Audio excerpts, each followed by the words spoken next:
कांग्रेस ने जब ये आरोप लगाया इस पूरे मुद्दे प्रेस कॉन्फ्रेंस की, महिमा जी हमारे साथ पैनल में हैं भी, तो सिर्फ इस मामले के साथ साथ पिछले कई एग्जाम्पल यहाँ पे दिए, यहाँ तक कि मुख्य न्यायाधीश के ऊपर जूते फेंकने का आरोप हो, उत्तर प्रदेश में दलित की हत्या का मामला हो, उन सारे सिलसिलेवार ढंग से सारे मुद्दे सामने रखे और फिर आरोप लगाया कि ये अमृत काल नहीं, दरअसल दलितों के लिए श्रापित काल है।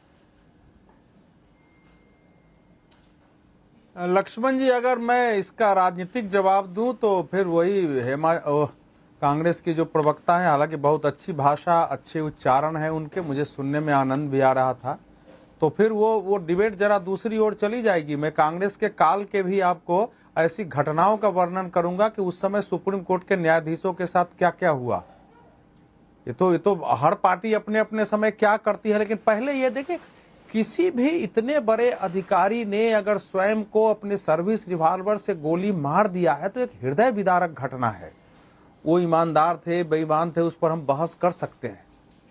दूसरी बात, अगर उन्होंने लिखा कि भाई मैं दलित होने के कारण मेरा उत्पीड़न हो रहा है और नाम लिखा है, तो उस पर हंगामा होगा, लोग खड़े होंगे। लेकिन क्या सहसा इस पर विश्वास होता है कि इतने बड़ा अधिकारी प्रमोशन के कारण और वो अपने को गोली मार लेगा? भैया, हम लोगों ने तो देखा है कि आईएएस आईपीएस का अगर प्रमोशन रुकता है तो कोर्ट में जाके करा लेते हैं, उनकी हैसियत होती है। लेकिन अब जो है, क्या केवल पूरन सिंह जी ने किए ही आत्महत्या पर बात होगी या संदीप लाठर ने जो लिखा है उस पर भी बात होगी? राहुल गांधी जी अगर यहां गए हैं तो क्या राहुल गांधी जी और उनकी पार्टी संदीप लाठर मनुष्य के रूप, पद के रूप में अलग था ना, मनुष्य के रूप में तो दोनों समान है। अगर दलित की दृष्टि से देखा जाए तो एडीजी यहाँ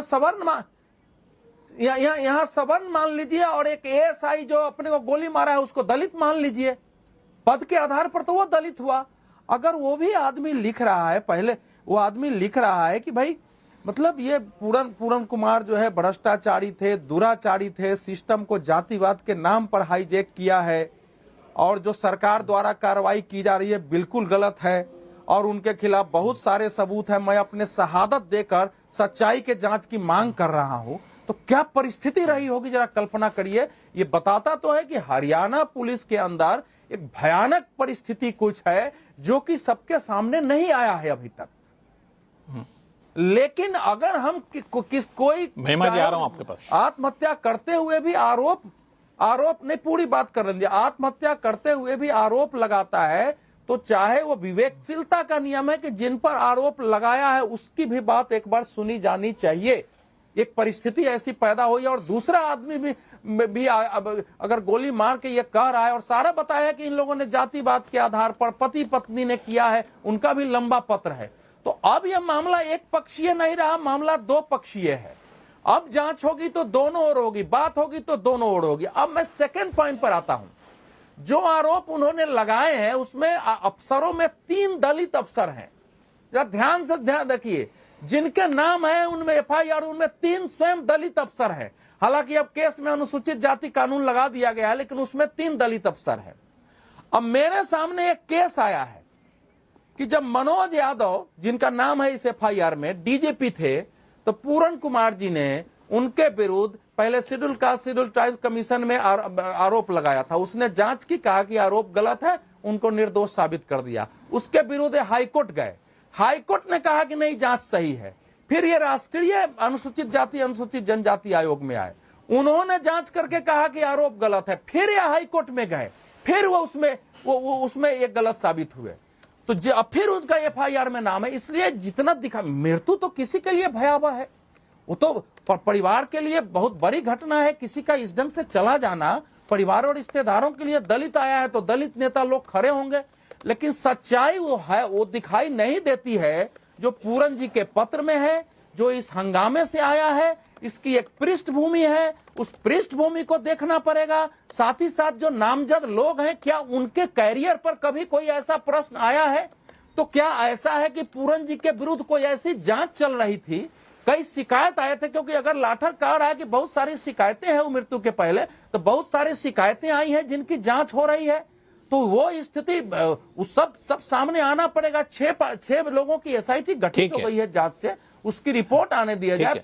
पत्नी उनकी स्वयं आईएएस अफसर है, जानती है कि कानून क्या कहता है, पोस्टमार्टम कब होना चाहिए, अरेस्टिंग कब होना चाहिए, कैसे आगे चीजें बढ़ेगी, ये सब उनको मालूम है। इसके तो उसके अनुसार कार्रवाई उसमें होनी चाहिए। लेकिन मेरा ये कहना है कि देखिए, बहुत लास्ट लाइन, ये बहुत भयानक परिस्थिति है। ये हरियाणा पुलिस के अंदर ओवरऑल की मांग करती है, इसकी सभी पक्षों से गहराई जांच हो, फिर अगर उसमें जो जो दोषी हैं वो पाए जाए, लेकिन उन कारणों की भी तलाश करनी पड़ेगी कि ये हुआ क्यों ये सब सारी परिस्थितियां। हाँ बिल्कुल। ये दो सवाल जो आपने उठाया अवधेश जी, दोनों सवालों का जवाब लूंगा। एक सवाल का जवाब लूंगा महिमा जी से, एक सवाल का जवाब लूंगा विक्रम सिंह साहब से। पहला सवाल का जवाब महिमा जी, चूंकि आप बीच में बोलना भी चाह रही थी, कि इन्होंने एक बड़ा वैलिड सवाल उठाया कि ठीक है, वाई पूरन कुमार के यहाँ गए राहुल गांधी जी, सहानुभूति दी और वहाँ पर अपनी बातें रखी, तो क्या आप संदीप लाठर के यहाँ जाएंगे?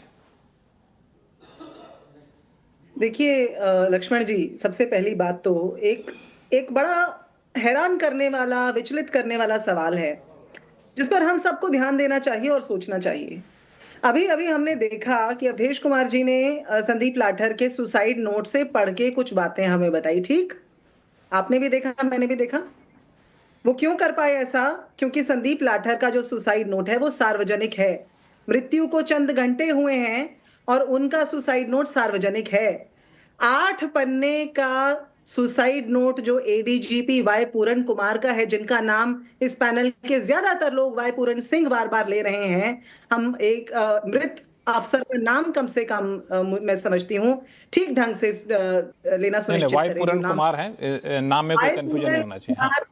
दिवंगत वाई पूरन कुमार जी का सुसाइड नोट आज 6वां दिन है। बड़े सवाल उठ रहे हैं कि पोस्टमार्टम के लिए परिवार साथ क्यों नहीं दे रहा। भाई, उनका सुसाइड नोट सार्वजनिक कैसे नहीं हुआ? अगर आज संदीप लाठर का, दोनों ही मेरे हरियाणा के भाई थे, लेकिन मैं आज ये सवाल जरूर पूछना चाहती हूँ। आप पूछ रहे हैं राहुल गांधी वहां जाएंगे कि नहीं। 6 दिन बीत गए, प्रधानमंत्री, गृह मंत्री, ये जो डीओपीटी जो होता है, जो डिपार्टमेंट ऑफ पर्सनल ट्रेनिंग होता है, जिसके अंतर्गत आईपीएस आईएएस आते हैं, होम मिनिस्ट्री के अंडर आता है। होम मिनिस्ट्री से कोई वहां गया? गृह मंत्री गए।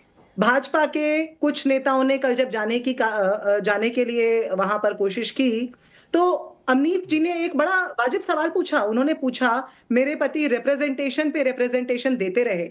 यहाँ बहुत कम लोगों को मालूम हो शायद, और क्योंकि सुसाइड नोट सार्वजनिक नहीं है, मैंने तो उसके ऊपर आधारित कई रिपोर्टें जो छपी हैं जनसत्ता में और कई दूसरे अखबारों में, वो पढ़ी हैं, इसलिए आपको बता देती हूँ कि उन्होंने बहुत सारी रिप्रेजेंटेशंस दी। उन रिप्रेजेंटेशंस के आधार पर अनिल विज ने एक वहां पर मीटिंग भी बुलाई थी, मेमोज भी जारी हुए थे, और उसके बाद क्या हुआ? कई साल बीत गए। और उनका अपराध क्या था लक्ष्मण जी, इस पर ध्यान देना बड़ा वाजिब है।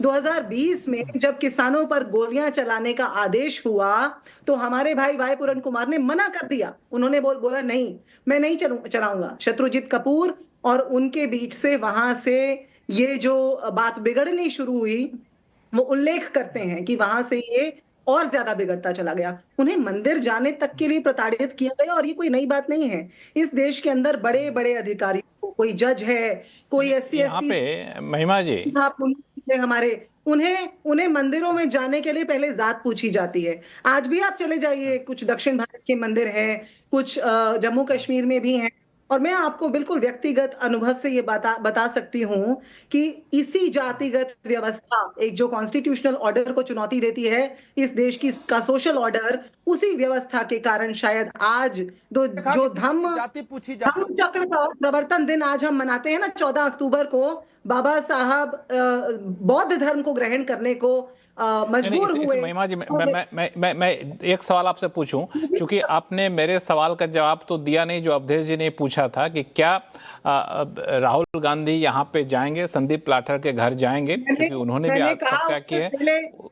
मैंने कहा उस सवाल से, लक्ष्मण जी मैं एक बात कह दूं आराम से, मैंने कहा उससे पहले एक बड़ा अहम सवाल हम सबके सामने खड़ा है। आज तो चंद घंटे पहले संदीप लाठर, बड़ा दुखद वाकया हुआ है कि वो चले गए, उन्होंने आत्महत्या कर ली, ये कह के कि मैं सच के लिए लड़ूंगा। हमें वहां पर तो सवाल दिखाई नहीं दे रहे, हमें वाई पूरन कुमार की बात में सवाल दिखाई दे रहे हैं कि अरे भाई वो कोर्ट जा सकते थे तो उन्होंने ये क्यों किया।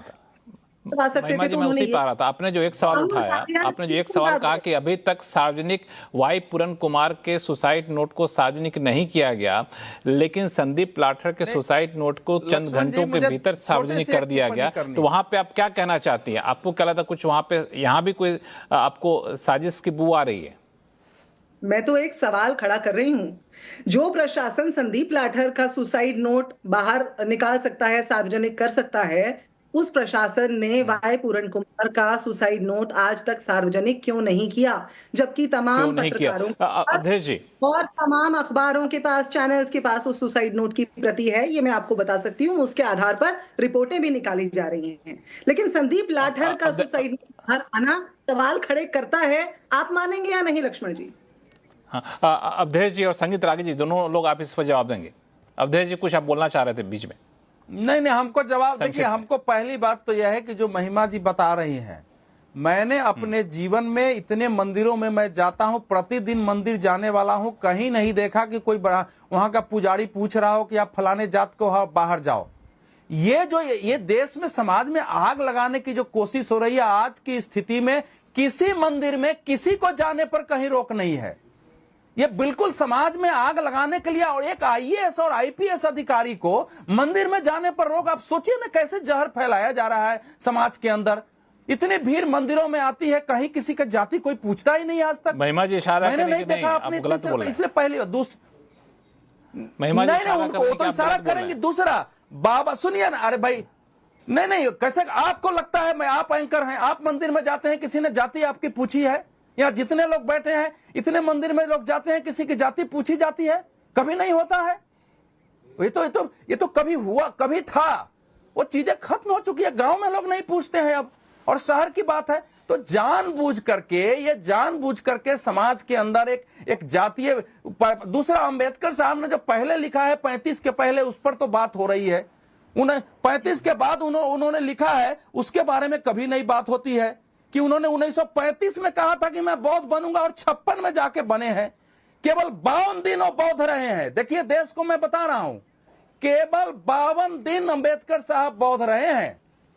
35 में उन्होंने घोषणा की। बाद में जितनी चीजें उन्होंने लिखी, अंबेडकर साहब के नाम पर भी इस देश में झूठ फैलाया जाता है। लेकिन मेरा यह कहना यह है कि उनका भी सुसाइड नोट अगर एसआईटी के पास चली गई है, मेरे ख्याल से एसआईटी के पास वो सुसाइड नोट होगा। उनकी पत्नी इतनी बड़ी आईएएस अफसर है, अगर उसको सार्वजनिक करना है तो उनको मांग करनी चाहिए कि सार्वजनिक होना है। मैंने इन लोगों की ओर से कभी इसकी मांग नहीं सुनी है, लेकिन चूंकि उसका सार्वजनिक हो गया, उस पर प्रश्न है कि राहुल जी जाएंगे कि नहीं जाएंगे। तो एक नया प्रश्न खड़ा कर दो इस पर। मुझे कोई आपत्ति नहीं है, 15 सार्वजनिक होना चाहिए। महिमा जी 15 सेकंड, फिर ब्रेक पे जाऊंगा मैं। लेकिन दो लोग महिमा जी मृत्यु, 15 दो सेकंड। लोगों अवधेश जी, ठीक है, आपकी बात हो गई। अब आपकी बात पूरी हो चुकी है। दोनों मृत्यु समान है कि नहीं है? अवधेश जी, आप एक मिनट रुक जाइए। महिमा जी 15 सेकंड बोले, फिर ब्रेक पे जाऊंगा, बाकी मेहमानों के साथ बातचीत करूंगा फिर। देखिए, बहुत दुखद लगता है मुझे ये, कितने प्रबुद्ध, कितने वरिष्ठ पत्रकार हैं अवधेश जी, बावजूद उसके जो उन्होंने बातें कही, बड़ा मेरा दिल दुखा। उन्होंने कहा अम्बेडकर जी सिर्फ 52 दिन बुद्ध रहे। भाई बाबा साहब ने उसके बाद अपने प्राण ही त्याग दिए, हम सब ने खो दिया बाबा साहब को। वो आजीवन और आज तक बुद्ध हैं, बौद्ध समाज उनको ये मानता है। लेकिन हाँ, आज जब इस देश के न्यायालय पर, शीर्ष पर, मुख्य न्यायाधीश सीजेआई गवाई पर जूता फेंका जाता है, जो इस देश के पहले बौद्ध मुख्य न्यायाधीश हैं, तब ये सब सवाल नहीं आते। तब ये नहीं पूछा जाता प्रधानमंत्री ने उनसे बात करने में इतनी देर क्यों कर दी। और अभी जो बात कही अवधेश ने, बहुत दिल को ठेस पहुंची। उन्होंने कहा कि भाई उनकी पत्नी आईएएस अधिकारी हैं, मांग कर लें सार्वजनिक करने की। संदीप लाठर का सुसाइड नोट सार्वजनिक करने की मांग किसने की?